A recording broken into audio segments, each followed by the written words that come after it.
Praise the Lord. ఈరోజు September 30వ తేదీ సోమవారం 2024 సంవత్సరం. ఇలా తారీఖులు చెప్పటానికి, సంవత్సరాలు చెప్పడానికి కారణం నా దినములు నేను లెక్కిస్తున్నాను. వృద్ధుడిని అయిపోయాను. సాయంత్రం 6 దాటిందంటే కర్రీ పాయింట్కి వెళ్ళి కూరనార తెచ్చుకుందాం అంటే కళ్ళు సరిగ్గా కనబడట్లేదు, మోకాళ్ళు పట్టేస్తుంది.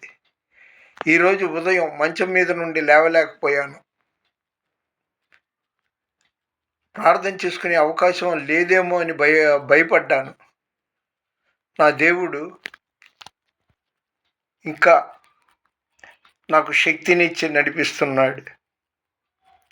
తిండి తింటున్నాను, కానీ నా కన్న బిడ్డలకి ఎవరికి నేను ఫోన్లు చేయట్లా. ఎందుకంటే నా సోది వాళ్ళకి చెప్పి వాళ్ళని ఇబ్బంది పెట్టడం ఎందుకు?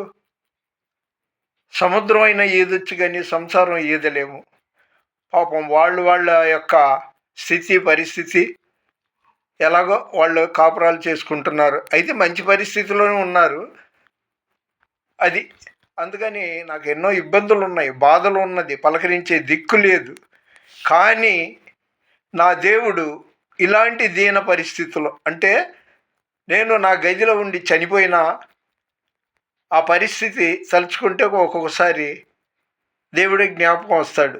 తల్లి తన బిడ్డల్ని మరచినా నేను మరవనని చెప్పాడు కాబట్టి దేవుడి మీద నేను భారం వేశాను.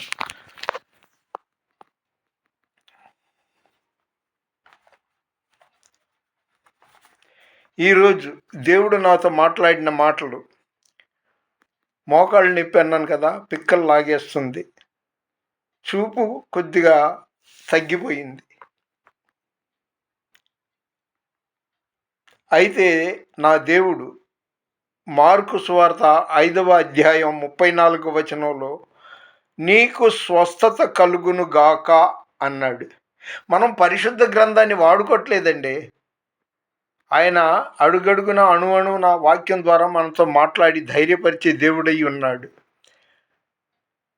అదేవిధంగా 84వ కీర్తన 11వ వచనం, దేవుడైన యెహోవా సూర్యుడును కేడెమునై ఉన్నాడు.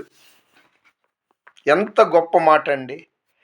అదే వరుసలో అదే 11వ వచనంలో యథార్థముగా ప్రవర్తించు వారికి ఆయన ఏ మేలు చేయక మానడు. ఆమేన్. నాకు మేళ్ళు చేస్తున్నాడండి.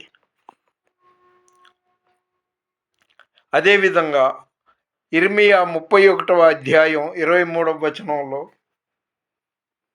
ఆయన నన్ను ఆశీర్వదిస్తున్నానని నాతో మాట్లాడాడు. దేవుడే మన పక్షమున ఉండగా మనకు విరోధెవడు?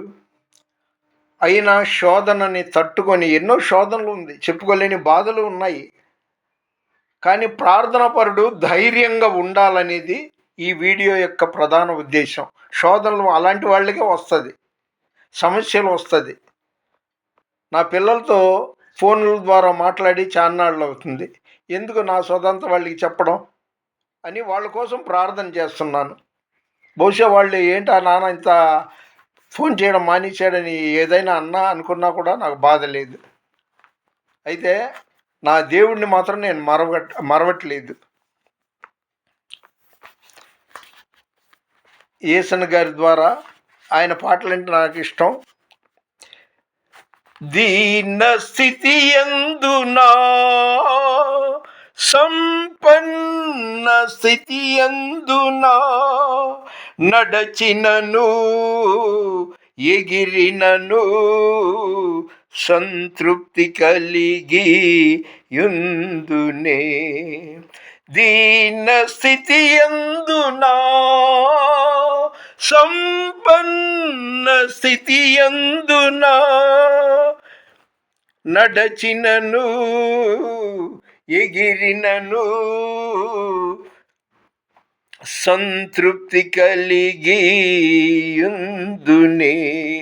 నిత్యము ఆరాధనకు నా ఆధారమా, స్తోత్ర బలులు నీకే అర్పించెదయేసయ్యా. నిత్యము ఆరాధనకు నా ఆరాధనా, స్తోత్ర బలులు నీకే అర్పించెదయేసయ్యా.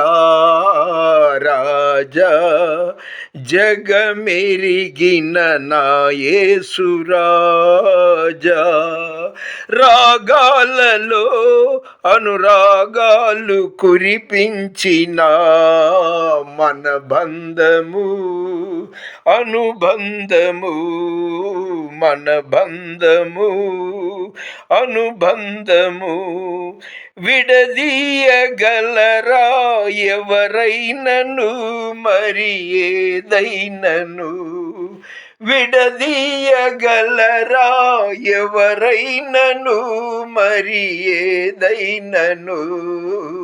రాజా జగమెరిగిన నా యేసు రాజా. హల్లెలూయా.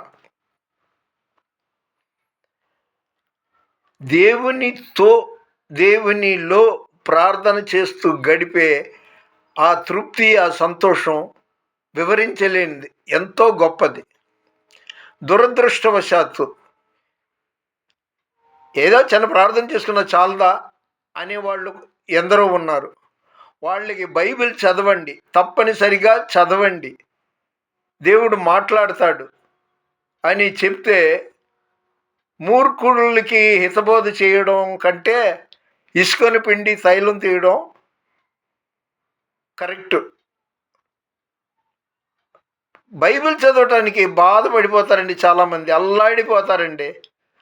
నామకార్థంగా క్రైస్తవులుగా ఉండకూడదు, నిజమైన క్రైస్తవులుగా, జీవం గల దేవుడు, సృష్టికర్త, సర్వాధికారి అయిన మన దేవుడితో మనం ఆయన సన్నిధిలో గడిపి ఆయన మనతో మాట్లాడతాడు అనే ఇంగిత జ్ఞానం ఉన్నవాళ్ళకి చెప్పొచ్చు. కానీ తింటున్నాం ఉంటున్నాం అన్నట్టుగా ఉండే వాళ్ళతో చెప్పడం వేస్ట్.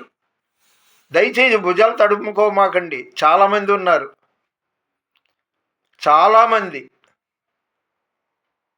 కాబట్టి దీన స్థితిలో ఉన్న, సంపన్న స్థితిలో ఉన్న, అనారోగ్యంగా ఉన్నా, ఆరోగ్యంగా ఉన్నా, ఇదిగో నేను చెప్పాను కదా, మోకాళ్ళు పట్టేసినట్టుగా ఉంటుంది, కాలి పిక్కలు సలుపు కలిగినట్టు, కొన్ని వాతావరణాలు తేడాగా కనిపిస్తుంది. సాయంత్రం 6ంటికి నేను సెంటర్కి వెళ్ళి 7ంటికి కానీ కర్రీ పాయింట్ తెరవరు. వెళ్ళి తెద్దామని వెళ్ళి వచ్చేటప్పటికి చీకటి పడిపోతుంది, చూపు ఆనట్ల. యెహోవా ఈరే. మంచి మాటలు విన్నవాళ్ళు, దానిలోని అర్థం పరమార్థం తెలుసుకున్న వాళ్ళకి ఈ నా మాటల్లోని గూఢార్థం తెలుస్తుంది. దేవుని మన ఈ మాటలు దేవుడు దీవించునుగాక. దేవుని పరిచర్యలో మీ రత్నం ఫ్రాన్సిస్. మరొకసారి చెప్తున్నా, ఈరోజు అంటే ఈ సంవత్సరంలో 9 నెలలు ఇవాళతో గడిచిపోయింది. సెప్టెంబర్ 30వ తేదీ 2024వ సంవత్సరం సోమవారం సాయంత్రం. వర్షం రాని, తుఫాన్ రాని, ఎండ ఎక్కువ ఉన్నా, ఎండ తక్కువ ఉన్నా, మాట మాత్రంగా దేవుడిని తలవండి. అన్నీ మీకు మేలు జరుగుతుంది, మంచి జరుగుతుంది. ఈ యూట్యూబ్ ద్వారా వీక్షించిన మిమ్మల్ని, మీ కుటుంబాల్ని దేవుడు సమృద్ధిగా దీవించునుగాక. ఇది వీక్షిస్తున్న వారందరినీ దీవించమని రోజు నా ప్రార్థనలో జ్ఞాపకం చేసుకుంటున్నా. దేవుని పరిచర్యలు మీ రత్నం ఫ్రాన్సిస్. God bless you.